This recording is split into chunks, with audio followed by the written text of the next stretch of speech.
Ruler School is brought to you by Happy Little Hug Factory and these amazing patrons. Extra special thank you to guest lecturer patrons Brody Harris and Lance Albertson.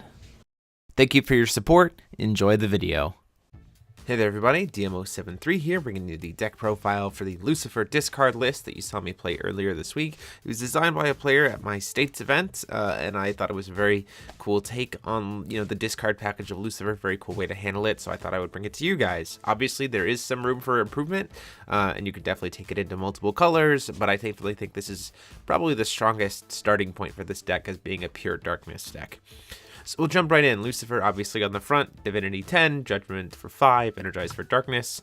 On the backside, that's not right. On the backside, we have this 8/8 flyer, Fallen Angel, who makes your opponent discard 3 cards of their choice, so you can kind of rip their hands to shreds. Ultimately, this deck doesn't necessarily really care about that too much. Normally, you have your opponent down to very few cards anyway, but being able to just kind of seal the deal and rip the remaining cards out of their hands can be very helpful.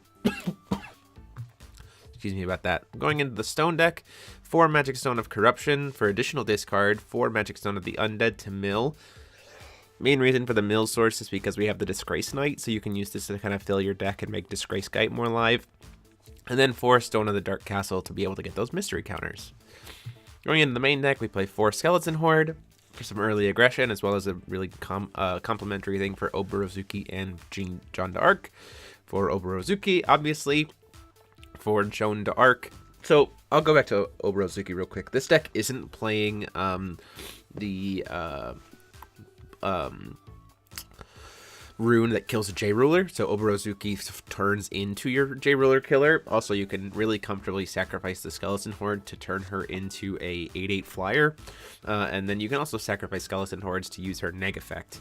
So really strong card. This deck really makes use of it really well, I think. You also can imagine like sacrificing a Disgrace Knight after you've swung with it with Oborozuki to neg something and then just pay 1 black and bring Disgrace Knight back. This deck doesn't really have a ton of recursion from graveyard outside of the Disgrace Knights and the revivals, so pretty much everything is just free fodder for Disgrace Knight. Joan d'Arc, obviously very strong card. This deck not playing Faith in the Darkness is primarily because it doesn't run a ton of 2-drops or less, but Joan d'Arc herself is still a very, very strong card. Blazer for some additional forcing of your opponent to have discard cards. You get to peek at their hand while you're doing it, and then having the control board of having a precision, but also has barrier and can control combat. 4 Disgrace Knight for that kind of repeatable threat. 4 Azazel, which can serve as draw power for the deck as well as removal. 4 Belial for this board wiping kind of heavy hit finisher.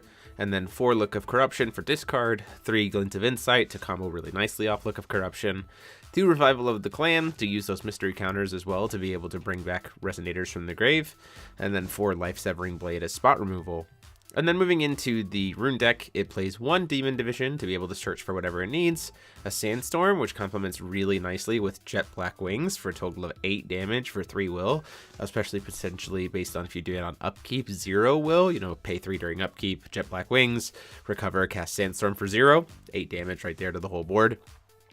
2 Black Rosario to also do spot removal, and then a Tears of the Fallen to force your opponent to discard a card. So there you guys have it. Like I said, I think this is a really strong starting point for if you're playing Mono Dark Lucifer. I definitely think if you want to play it into different colors, there's different ways to go. You could also go into a Lucifer package that uses fewer cost cards, but I think that's better actually suited for Black-White Brunhild rather than Lucifer. I put a deck profile up of that earlier on the channel. But let me know what you guys think, how you would possibly play it different, or if there's some cards that you would kind of contest or want to see thrown in here. But thank you guys so much again for watching. Hope you guys enjoyed it, and until next time, this is DMO73 signing off.